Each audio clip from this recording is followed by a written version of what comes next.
Hello guys, welcome to our channel Rebirth of White Soul. Chapter 380 Monali की डर, सौदामिनी गई Mehra villa. वहीं विला में मोनाली अपनी गाल पर हाथ रख के खड़ी थी। उसकी दोनों गाल सूजकर बैलून की तरह फूल गया था, क्योंकि मोक्ष ने अपने गार्ड से मोनाली की चेहरे पर 50 बार थापड़ मरवाया था। मोनाली बहुत रो रही थी, उसे नहीं पता था आज यहाँ आकर वो इतनी ज्यादा बेइज्जत होगी। ये तो विपिन जी और बाकी पाठक फैमिली की वजह से मोक्ष ने उसकी हाथ नहीं काटा, जिस हाथ से उसने ईशानी की फोटो को छुआ था, वरना शायद आज उसकी हाथ भी उसके पास ना होती। अब आगे वो तो बैठने की भी हिम्मत नहीं कर पा रही थी, क्या पता इसके लिए भी ये लोग उसे आज सजा दे दे। सबसे ज्यादा तो उसे मोक्ष की बेरहमी खल रही थी। जिस तरह से मोक्ष ने उसे किसी कचरे की तरह ट्रीट किया, ये मोनाली के लिए बर्दाश्त के बाहर था।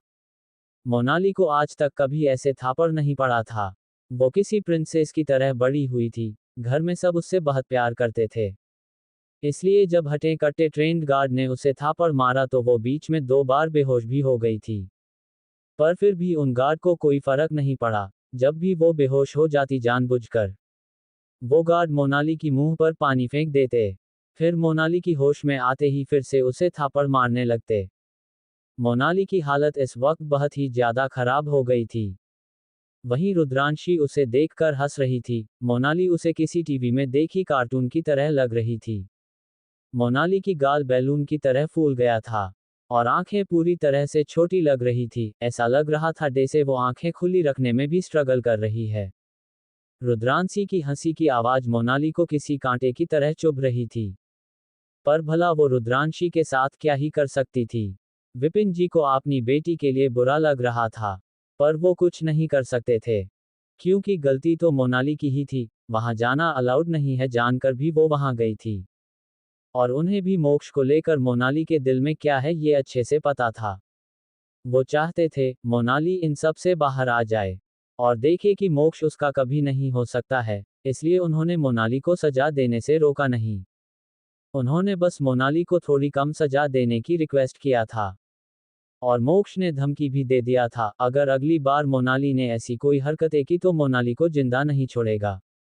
और उसकी धमकी सुनकर विपिन जी ऑलरेडी बहुत डर चुके थे। मोनाली की सजा पाना जरूरी था, ताकि वो सुधर जाए। वहीं रोशन भी वही सोच रहा था, उसने भी तो कितना मोबली को समझाया था। अब वो ना समझे तो उसकी कोई गलती नहीं थी। वहीं संजय जी को देखकर सब सदमे थे, जो अब धीरे धीरे उस सदमे बाहर आ गए थे और बातें कर रहे थे। अब भी संजय जी रत्नाकर जी, धीरज जी और विपिन जी को ताने दे रहे थे।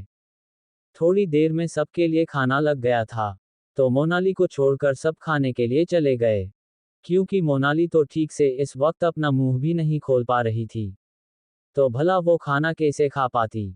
उन सब के जाने के बाद अब सोफे पर डैनी के साथ रुद्रांश और रुद्रांशी ही बचे हुए थे। रुद्रांश ने मोनाली को देखा तो उसकी आंखों में चमक और होंठों पर डेविल स्माइल आ गई। मोनाली ने जब रुद्रांश की अजीब मुस्कान देखा तो उसकी बॉडी डे से जम सी गई। उसे इस बच्चे से सच में बहुत डर लग रहा था। उसे पता चल गया था कि ये बच्चा एक नंबर का शैतान है, जब उसने पहले ही उसे जख्मी कर दिया था। उसकी कंधे से शायद महीनों तक वो दाग भी ना जाए। वहीं उसे डरते देख शायद रुद्रांश को बहुत खुशी हो रही थी।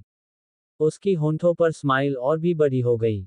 उसने अपने हाथ में पकड़े रफल केप को मोनाली के ऊपर फेंका। मोनाली ने जल्दी से अपनी हाथ उठाकर ब्लॉक किया, पर वो ये कर नहीं पाए। वो केप तेजी से आकर उसकी गाल पर लगा, उसकी गाल जो फूला हुआ था वो और भी सूज गया, और मोनाली की मुंह से चीख निकल गया। वहीं रुद्रांशी जो खेल रही थी, उसने भी मोनाली को देखा और हंसने लगी। मोनाली की गाल जो पहले से ही फूला हुआ था, अब तो और भी फूल गया, और मोनाली को बहुत ज्यादा दर्द हो रहा था। उसे लग रहा था उसके बैलून डे से गाल इस वक्त चोट लगने से जरूर फट जाएगा। उसकी चीखने की वजह से सबने पीछे मुड़कर देखा और विपिन जी जल्दी से बोले, क्या हुआ बेटा। मोनाली ने रुद्र को देखा जो उसे देखकर ठंडी स्माइल दे रहा था। दे से कह रहा हो, सबको बताओ कि मैंने तुम्हें मारा, कोई कुछ न्यू कर सकता। वो ये कहना तो चाहती थी कि रुद्रांश ने उसे चोट पहुंचाया, पर रुद्रांश की ठंडी आंखें देखकर वो कुछ नहीं बोल पाए। ये बच्चा एक बहुत बड़ा शैतान था, वो धीरे से बोली, कुछ नहीं डैड। मुझे बस गाल में दर्द हो रहा है, मैं बाहर कार में हूँ, इतना कहकर वो वहां से जाने के लिए उठ गई। इतना कहने के लिए भी वो स्ट्रगल कर रही थी, क्योंकि वो अपना मुंह ठीक से खोल नहीं पा रही थी। ठीक है, विपिन जी ने बस इतना ही कहा। मोनाली फिर लंगड़ाते हुए बाहर चली गई, क्योंकि उसकी पैर में भी चोट लगी हुई थी, इसलिए वो ठीक से चल भी नहीं पा रही थी। फिर भी वो इस खतरनाक बच्चे के पास तो बिल्कुल भी नहीं रहना चाहती थी।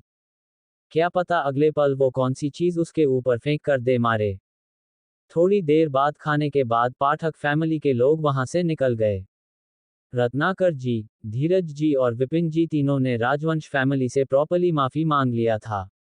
पर जैकी और मीता जी यहीं रुक गए। अब जब सबको पता चल गया था कि संजय जी जिंदा है, तो वो मीता जी और जैकी को पाठक फैमिली में तो नहीं छोड़ने वाले थे। वहीं उन्हें गीता के बारे में जानकर भी एक बड़ा झटका लगा था।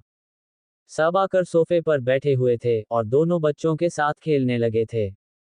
उनके बीच पहले की तरह ही फाइट होने लगी थी। सब एक के बाद एक रुद्रांश और रुद्रांशी के साथ खेल रहे थे। तभी ईशानी के पास नकुल का कॉल आया, तो ईशानी थोड़ी दूर जाकर बात करने लगी। कोई बार बार डॉक्टर ईशा को अर्जेंटली कांटेक्ट करने की कोशिश कर रहा था। और जिस इंसान ने उसे कांटेक्ट करने की कोशिश किया था, शॉकिंगली उसका नाम था नीरज सुल्का। और वो अपनी बेटी की ट्रीटमेंट के लिए डॉक्टर ईशा को ढूंढ रहा था। और बार बार वेबसाइट और मेल पर मेल भेज रहा था, क्योंकि वो खुद भी सर्जरी नहीं कर सकता था। मेल में नकुल ने उसे रिपोर्ट भेजा, तो ईशानी ने रिपोर्ट को ध्यान से देखा। सच में ये सर्जरी बहुत ट्रिकी था, इसे उसके सिवा कोई नहीं कर सकता था। इसलिए नीरज इतनी डिस्परेट होकर उसे ढूंढ रहा था। ईशानी को ये तो पता थी कि नीरज की एक बेटी है, पर उसे उसकी बेटी के बारे ज्यादा कुछ पता नहीं था। क्या इन्फॉर्मेशन के हिसाब से नीरज और गीता दोनों ही अपनी बेटी से दूर नहीं रहते थे। ये दोनों तो अपनी बेटी को प्यार भी नहीं करते थे। नीरज तो उसे अपनी बेटी ही नहीं मानता था। तो फिर अब क्या हुआ जो वो उसे बचाने के लिए इतना डेस्परेट हो रहा है। ईशानी ने सबको ये बात बता दी, दीपिका की एक्सीडेंट हुई है और वो इतनी सीरियस कंडीशन में है। सुनकर मीता जी को बहुत दुख हो रहा था। भले ही गीता कैसी भी हो, दीपिका एक बहुत ही अच्छी और मासूम बच्ची थी। उस छोटी सी बच्ची को क्यों उसके माँ बाप की गुनाह की सजा मिले। जैकी को भी एक झटका लगा था, कल ही तो वो उस छोटी बच्ची से मिला था। वो बच्ची बहुत ही प्यारी और मासूम थी, वो अपनी माँ और बाप के तरह चालाक नहीं थी। कल उसने उससे मासूमियत से पूछा था कि क्या वो उसका भाई बन सकता था। और आज उसका इतना बड़ा एक्सीडेंट कि वो जिंदगी और मौत के बीच झूल रही है। ईशानी बेटा, वो बच्ची बहुत प्यारी है, उसकी माँ बाप की गुनाह की सजा उसे नहीं मिलनी चाहिए। क्या तुम कुछ कर सकती हो? अगर ये बाबत मुश्किल है तो तुम मना कर दो, मीता जी थोड़ा हिचकिचाते हुए बोली।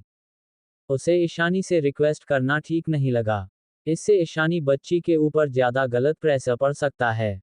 डोंट वरी चाची, मैं एक डॉक्टर हूं, अगर पेशेंट को बचाना मेरे हाथ में हुआ तो मैं जरूर बचाऊंगी। और इससे हमें ही फायदा है, नीरज शुक्ला को आपने कब्जे में लेना और भी आसान हो जाएगा। संजय जी और मीता जी ने सिर हिला दिया। बाकी किसी ने भी कुछ नहीं कहा। वहीं दूसरी तरफ, जब गीता जी उठी तो बहुत फ्रेश फील कर रही थी। वो फ्रेश होकर रूम से बाहर चली गई। उन्होंने देखा तो पूरा घर शांत था, बस एक स्टाफ टेबल साफ कर रहा था। गीता जी को माहौल थोड़ा अजीब लग रहा था। उन्होंने जल्दी से उस स्टाफ को बुलाया। वहीं गीता जी को देखकर उस स्टाफ की आंखों में घिन आ गई। देखिए है एक माँ कितनी लापरवाह, अभी सोकर उठ रही है ये कुतिया। इतना मन में सोचते हुए फिर भी वो स्टाफ उसके पास चली गई, क्योंकि वो इस डायन की मुंह पर तो कुछ नहीं बोल सकती थी। यहाँ क्या ही रहा है, बाकी स्टाफ कहाँ है? गीता ने कंफ्यूजन से पूछा। तो वो स्टाफ मुंह बनाकर बोली, मेम वो बाकी स्टाफ किचन में है और कुछ स्टाफ छोटी मेम की सही सलामती के लिए मंदिर में प्रार्थना कर रहे हैं। गीता जी ने ना तो उसे मुंह बनाते नोटिस किया और ना ही उसकी घिन भरे टोन को नोटिस किया। वो चौंक कर बोली, क्या मतलब छोटी मेम की सही सलामती के लिए प्रार्थना कर रहे हैं? भला दीपिका को क्या हो सकता है, जो वो सब दीपिका के लिए प्रार्थना कर रहे हैं? दीपिका तो अपनी रूम में है ना। गीता को समझ नहीं आ रहा था कि हो क्या रहा है। उसे पता था कि घर के स्टाफ दीपिका को ही छोटी मैम और छोटी बेबी कहकर बुलाया करते थे। इसलिए वो समझ गई कि ये सारा प्रार्थना उसकी बेटी के लिए किया जा रहा है। आपको नहीं पता, आप तो सोई हुई थी। दीपिका मैम की एक बड़ा एक्सीडेंट हो गया है। नीरज सर के पास कॉल आया था, वो तो चले गए हैं। आप सोई हुई थी। बार बार दरवाजे पर नॉक करने पर भी आप नहीं जागी। उस स्टाफ की बात सुनकर तो डे से गीता की परों तले से जमीन ही खिसक गई। नहीं, ऐसा कैसे हो सकता है? दीपिका को कैसे कुछ हो सकता है? दीपिका उसके लिए एक चाबी थी जिसके जरिए वो हमेशा के लिए नीरज को अपने साथ बांध कर रख सकती थी। अगर दीपिका को कुछ हो गया तो नीरज को एक सेकंड भी नहीं लगेगा उसे अपनी जिंदगी से निकाल कर बाहर फेंकने में। ये सोचकर वो डर गई। अभी भी उसे अपनी बेटी के लिए कोई चिंता नहीं थी, ना कोई गिल्ट था। उसे बस यही दिख रहा था कि दीपिका के ना होने से उसे कितना नुकसान होगा। क्योंकि वो अच्छी तरह से जानती थी कि भले ही नीरज कहता हो कि दीपिका को वो बेटी नहीं मानता, और वो दीपिका तो प्यार भी नहीं करता था, पर आज तक उसने दीपिका की एक्सपेंस उठाने के लिए कभी मना नहीं किया।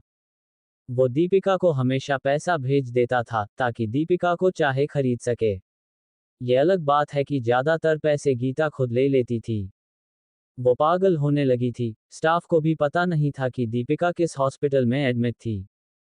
वो नीरज को फोन करने लगी, पर नीरज फोन ही नहीं उठा रहा था। इसने जल्दी से नीरज के ड्राइवर को कॉल किया, और जब उसे पता चला कि नीरज किस हॉस्पिटल में है, तो वो वहां से जल्दी से निकल गई। वहीं दूसरी तरफ मेहरा विला में सब हॉल में बैठे हुए थे, सिर्फ सुकेत जी और समीर वहां नहीं थे।